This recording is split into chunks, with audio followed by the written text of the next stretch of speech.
Good morning guys. कैसे हैं आप सब लोग। पहले तो मेरा आपसे हम्बल रिक्वेस्ट रहेगा कि आप लोग मेरा चैनल शेयर करें, सब्सक्राइब करें और वीडियो को लाइक करें। तो फ्रेंड्स, आज मैं जिस कंपनी का फाइनेंशियल ईयर का रिज़ल्ट डिस्कस करने वाला हूँ वो है एवेन्यू सुपरमार्ट्स, जिसको हम डी मार्ट के नाम से भी जानते हैं। ये काफ़ी पॉपुलर रिटेल स्टॉक है और काफ़ी ज़्यादा लोगों के पास अपने पोर्टफोलियो में है। तो हम इस स्टॉक के फाइनेंशियल ईयर के डाटा को, जो इनका फाइनेंशियल डाटा है पूरे साल का, उसको हम डिस्कस कर लेते हैं कि कैसा रहा है इनका फाइनेंशियल ईयर और इससे क्या हमें एक इंडिकेशन मिल रहा है। सबसे पहले तो अगर मैं देखूं तो इनका जो रेवेन्यू आता है वो इनके 3 सेगमेंट्स डिवाइड हो रखे हैं। उसमें एक है फूड, एक है नॉन फूड्स एफएमसीजी और एक है जनरल मर्चेंडाइज एंड अपैरल। तो अगर मैं फाइनेंशियल ईयर 24 से 25 को कंपेयर करूं तो फूड में जो रेवेन्यू का इनका शेयर है वो 57.73 रहा है इस फाइनेंशियल ईयर में, और लास्ट फाइनेंशियल ईयर में 56.95 था। शेयर नॉन फूड्स में एफएमसीजी में देखूं तो फाइनेंशियल 25 में 20.01 था और फाइनेंशियल 24 में 20.68, तो ये भी ऑलमोस्ट फ्लैट ही रहा है। और अगर मैं जनरल मर्चेंडाइज और अपैरल में देखूं तो फाइनेंशियल 25 में 22.6 था और फाइनेंशियल 24 में 22.37 है। तो ये इनका शेयर ऑफ रेवेन्यू है। तो इससे हमें ये इंडिकेशन मिलता है कि भाई जो फूड्स हैं, फूड वाली कैटेगरी है, वो तो बेसिक एसेंशियल जो हर हाउस होल्ड को चाहिए होती है, तो वो ऑलमोस्ट फ्लैट है, तो वो उतना ही रहेगा। कंजम्पशन मतलब इतना ज़्यादा कुछ है नहीं बढ़ रहा। ओवरऑल अगर आप देखेंगे डोमेस्टिक डिमांड में दाल आटा चावल सबको उतना ही चाहिए।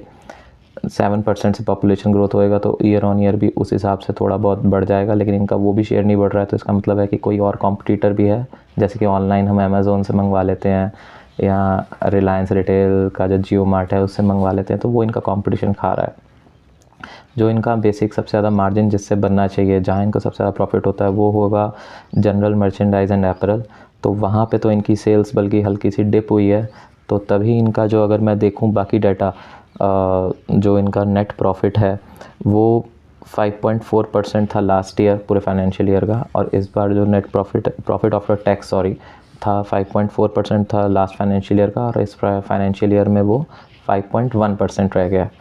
इसके अलावा हम अगर इनका एबिटा मार्जिन देखें तो लास्ट फाइनेंशियल में एबिटा मार्जिन इनका 8.3% था, और इस बार जो एबिटा मार्जिन है वो डिप होके 7.9% हो गया। तो ये एबिटा मार्जिन भी डाउन इसीलिए हुआ है कि जो इनका ग्रॉस मार्जिन होता है, जो इनके हाई कॉस्ट आइटम्स जो ये सेल करते हैं, अगर उसमें सेल कम हो जाएगी तो डेफिनेटली इनका एबिटा मार्जिन भी कॉन्ट्रैक्ट होगा। तो ये हमें इंडिकेशन देता है कि डी मार्ट के जो मेन मार्जिन जिनसे बनते हैं जिन प्रोडक्ट से, उनकी सेल इस फाइनेंशियल ईयर में कम हुई है। तो इससे हम ये भी पता लगा सकते हैं कि या तो इनके स्टोर्स में जो फुटफॉल है वो कम हुआ है, या फिर लोगों की जो परचेसिंग पावर है वो अभी इन्फ्लेशन हाई है तो उस वजह से इतनी नहीं है कि वो इतने जो डिस्क्रिशनरी आइटम्स हैं वो ये लोग परचेज़ करें, कंज्यूमर परचेज़ कर रहा हो। इसके बाद हम देख लेते हैं कि जी स्टोर्स कितने खुले, क्योंकि किसी भी रिटेल कंपनी के लिए बहुत इंपॉर्टेंट होता है कि वो स्टोर्स कितने ओपन कर रही है। तो स्टोर्स अगर हम देखेंगे तो इनके फाइनेंशियल ईयर 24 में 345 स्टोर्स थे, और फाइनेंशियल ईयर 25 में इन्होंने 415 स्टोर्स करे हैं। तो इन्होंने स्टोर एक्सपेंशन तो अपना करा है, जो काफ़ी इम्पॉर्टेंट है।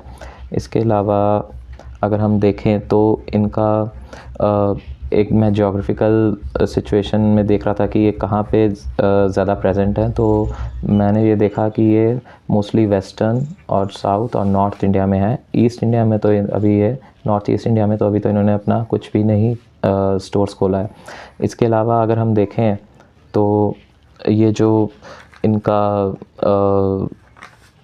ROE और ROC हम देख लेते हैं एक बार क्या है। उससे पहले ROE ROC देखने से पहले एक बार हम इन्वेंट्री टर्नओवर रेशियो देख लेते हैं फाइनेंशियल 24 का और फाइनेंशियल 25 का। इन्वेंट्री टर्नओवर रेशियो क्यों इंपॉर्टेंट होता है, क्योंकि ये आपको बताता है कि आपके पास जितना स्टॉक था गोदाम में, जो इन्वेंट्री होती है गोदाम में, उसके कॉरस्पॉन्डिंगली आपने कितना सेल्स जनरेट किया।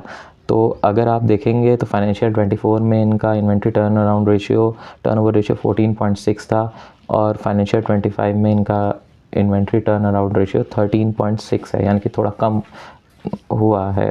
तो ये भी हमें एक इंडिकेशन देता है कि जो सेल्स की परफॉर्मेंस है वो इतनी अच्छी नहीं रह पाई है, जो रेवेन्यू है वो इतना जनरेट नहीं हो पाया जितना एक्सपेक्टेड था। और इसके बाद अगर हम रिटर्न ऑन इक्विटी देख लें तो वो 15.1% लास्ट ईयर था और इस बार 14.1% ही है, तो वो भी डाउन आया है। और रिटर्न ऑन कैपिटल एम्प्लॉयड अगर हम देखें, यानी कि जितना कैपिटल भी कंपनी ने लगा रखा है, चाहे से वो कोई लैंड लेके लगवाया हुआ है या फिर स्टोर जो एक्वायर करे हैं या वेयर हाउसिंग इन्होंने अपनी बनाई है या जो भी है, उसमें लास्ट ईयर उस पर जो रिटर्न था वो 19.1% था और जो फाइनेंशियल ईयर 25 में है वो 17.8% है।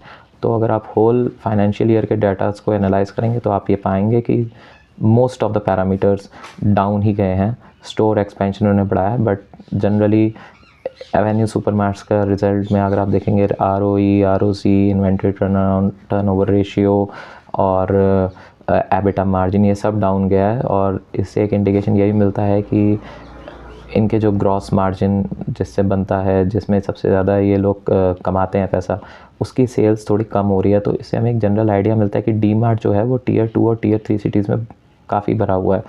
Tier 2, Tier 3 और मतलब एक मिडिल क्लास आदमी के लिए स्टोर्स हैं।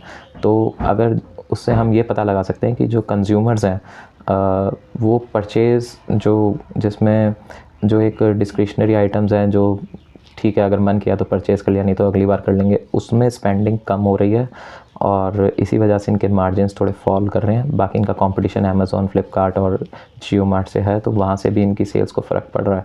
तो ये सब बातें ध्यान रखते हुए हम इस स्टॉक के बारे में सोच सकते हैं। आई होप आप लोगों को ये एनालिसिस पसंद आया।